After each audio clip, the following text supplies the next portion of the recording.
So guys, ito yung resibo nung mga binili ko sa auto supplies. Rubber cap, wheel boots, brake cleaner, at saka brake shoe.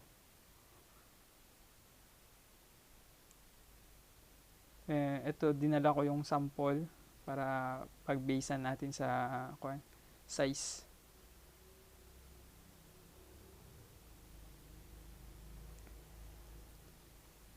Tapos ito yung brake shoe. R-Specs yung brand. Hindi ko alam kung magandang klase ito ng brake shoe. Bali, dalawang set na siya. Dalawang gulong na.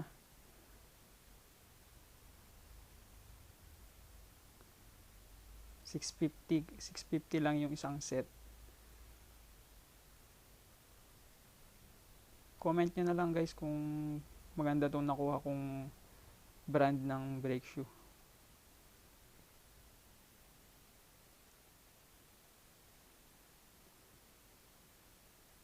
Kumuha rin guys ako ng rubber boots. 20 pesos ang kuha ko isa. Tapos kumuha rin ako ng rubber cap sa cylinder to, sa piston. Kumuha ako ng dalawa. 35 ang isa, bali 70 yung dalawa. Tapos kumuha din ako ng brake cleaner. Malaki na to guys, pero 300 kasi yung price. Wala kasi silang maliit kaya ito na lang binili ko. Bali 1,040 lahat yung nagastos ko guys. So guys, ito yung brake shoe. Ayan, may natatanggal na siya kaya kailangan na nating palitan. Delikado na to pagka natuklap. Makapal pa siya pero palitin na siya, delikado na talaga. Ito yung kabila, makapal pa.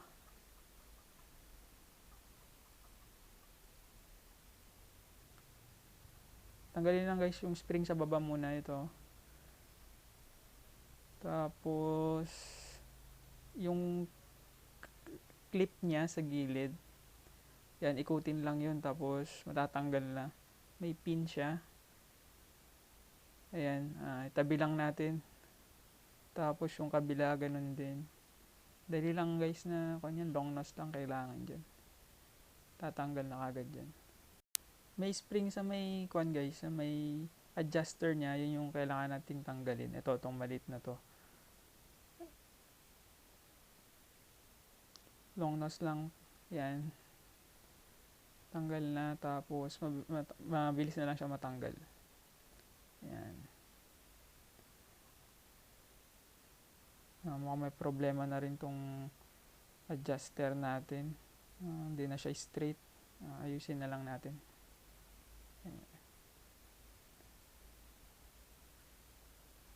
So, ito yung brake cable. Tanggalin lang natin. Yan. Ganyan. Yan guys, tanggal na. Yung mga spring guys, linisan na lang ng gas or yung brake cleaner na binili natin.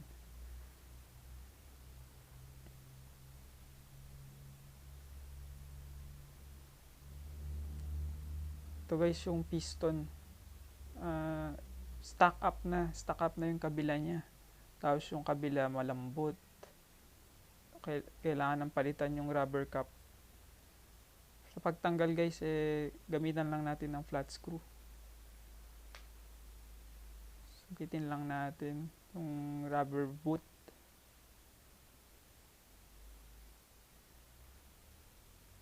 And guys, puro kalawang.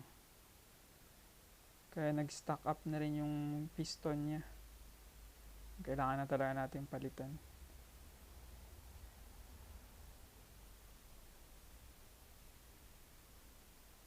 And guys, check nyo lang din yung rubber boots kung may punit. Mura lang naman yan, palitan na lang din pagka may sira na. 20 pesos lang yung kuha natin sa auto supply. May spring yan guys sa loob. Ayan.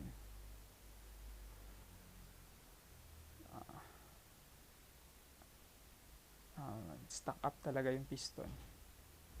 Ayan.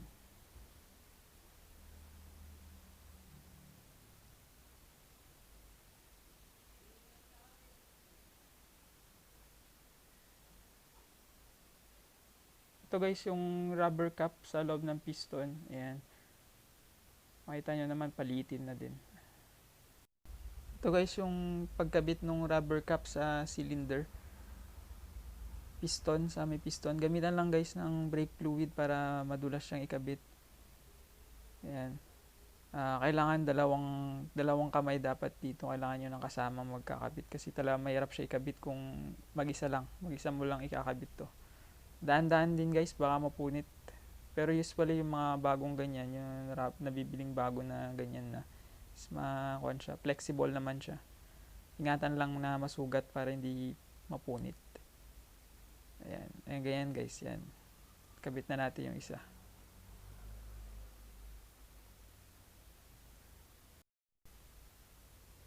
Ito na guys yung pagkabit ng piston, pagbalik ulit ng piston dun sa cylinder, brake cylinder. Take note guys, hindi minute made yung nilalagay. Brake fluid po siya. Ayan. Linisan lang guys yung cylinder. Kung talagang may mga kalawang siya or ano, gamitan nyo na lang ng liha na manipis para matanggal, para smooth yung paglabas-pasok ng piston sa cylinder. Ayan, kung may mga kalakalawang yung piston, tanggalin nyo lang. Ayan, sa kabitan ng wheel boots.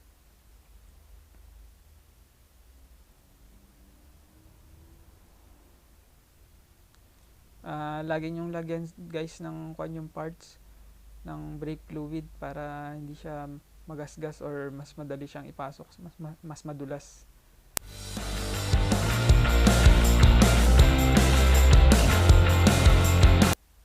Luwagan niyo yung bleeder niya guys sa likod para pagka linagay silang dalawa, madali siyang ipasok.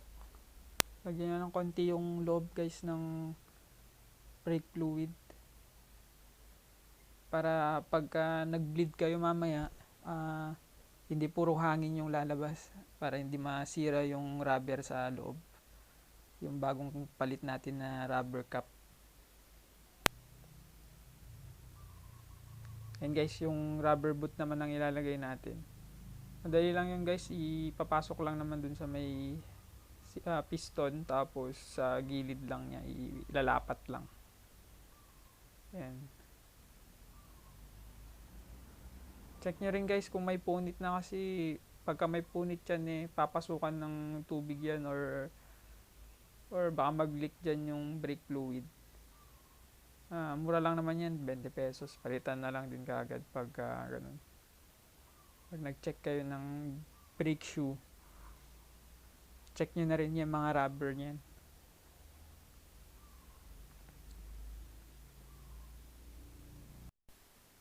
Ayan guys, na ibalik na natin yung rubber boot, tapos yung piston kabit na natin. Lilinisan na natin tong buong brake assembly, tapos yung mga parts saka natin ibabalik sa i-assemble ulit. Itong brake drum, tapos itong mga parts, mga spring.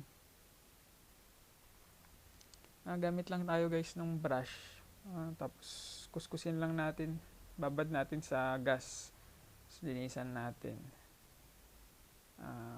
Dali lang naman yan, tatanggalin lang natin yung dumi, yung powder nung lining, pud ganun.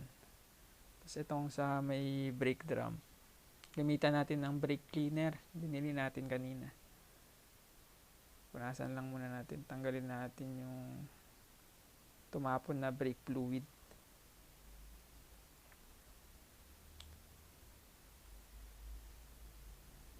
Gamit tayo ng flat screw, tanggalin natin yung mga dumi-dumi sa gilid-gilid, sungkitin lang natin.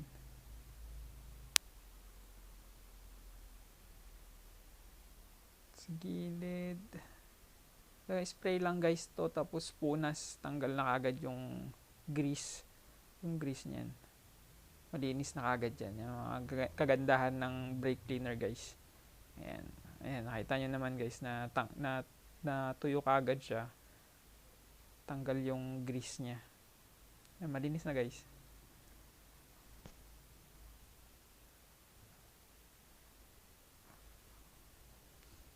Punas-punasan na lang yan. Hindi na kailangan ng liha. Yan. Malinis na siya guys. Tapos yung buo, spray na lang natin. Yan.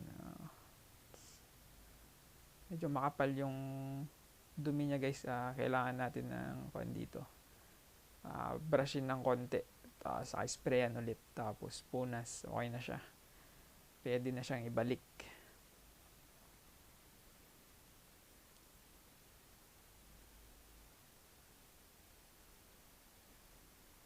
Kuskusin lang natin guys ng kahit yung mga kapal na lang. Tapos mapupunasan na lang naman natin yan. Tanggal na kagad yan mamaya. Yung mga namuo. Kailangan lang natin siyang kuskusin. Kalakalawang kung meron.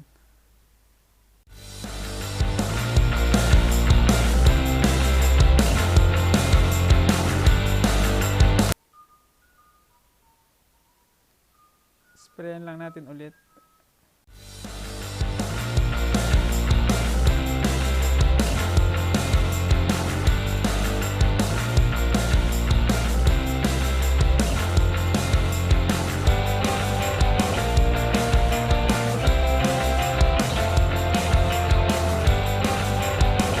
Ayan na guys, malinis na. Tapos na natin linisan. Ayan. Pwede natin siyang assemblein ulit. Palitan yung brake shoe. Ayan. Brake drum, malinis na.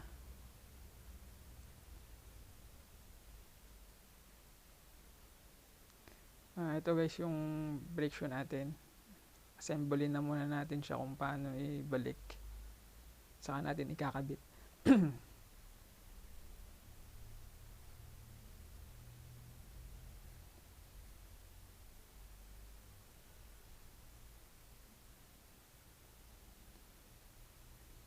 Ito yung bago natin, tapos ito yung luma. Bali walang kasamang guys na yung sa may para sa handbrake. Ayan, kailangan tanggalin natin yung sa dati. May clip lang naman yan guys, retainer clip. Ito yan. Sungkitin nyo ng flat screw tsaka long nose.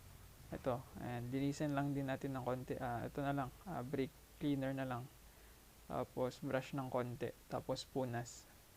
Okay na yan, malinis na.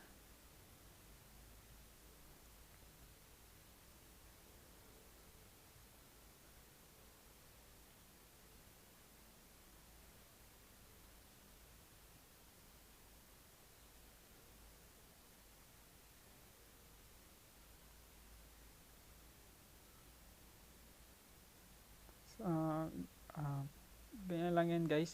Sa kabila lang din niya. Babalik lang yung retainer clip. Yan. Sa likod. Sa likod siya ilalagay. Ayan.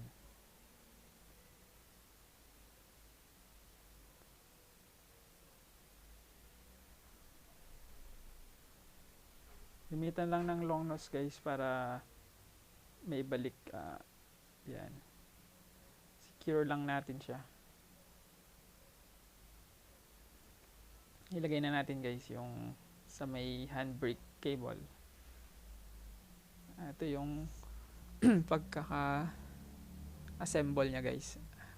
Spera lang natin para matanggal yung gasolina, yung gas. Tapos pupunasan natin isa-isa. Ito guys yung mga parts. Yung adjuster, sagad lang muna natin siya kasi bago naman yung brake shoe natin. Ayan.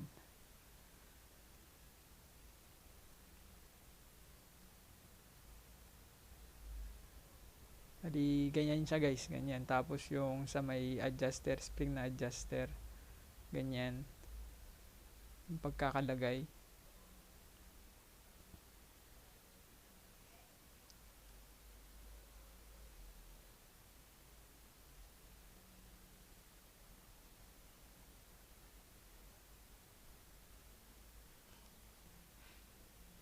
Itong spring guys, madali lang siya ikabit, ganyan. Pasok mo lang yung sa dulo niya. Ikot mo lang, tapos ito, unahin natin dun sa kabila pa. Mas madali siyang ikabit sa kabila. Yan. Bali, ganyan guys yung itsura nung pagbalik natin. Tanggalin na muna natin guys yung kabila, tapos isasalpak na natin siya. Lagay muna natin guys yun sa may handbrake cable, tsaka natin ilalagay yung kabila. Tapos lagay lang natin yung clip nya guys, ito pa ganun siya. Ayan, long nose lang guys. Secure lang natin siya, tapos iangat lang natin yan na mag clip. Ayusin lang natin guys, check natin yung mga spring kung nakalapat talaga siya, tsaka yung sa may piston.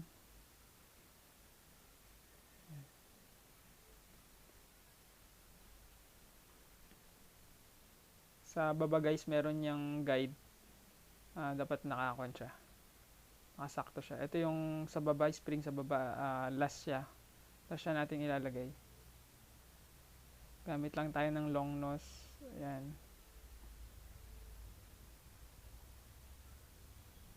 Ayan guys, kabit na natin.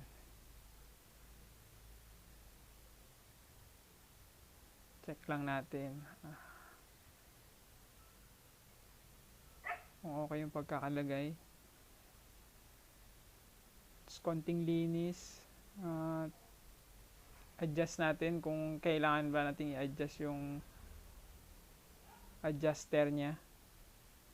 Ayan.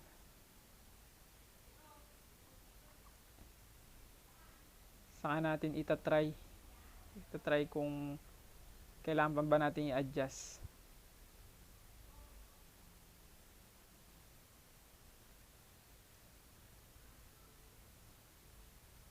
Ayan guys, dapat meron siyang konting sabit. Hindi dapat siya free wheel. Kailangan maluwag siya na may konting sumasayad. Ayan. Ayan guys, meron siyang konti, pero malambot naman siyang iikot.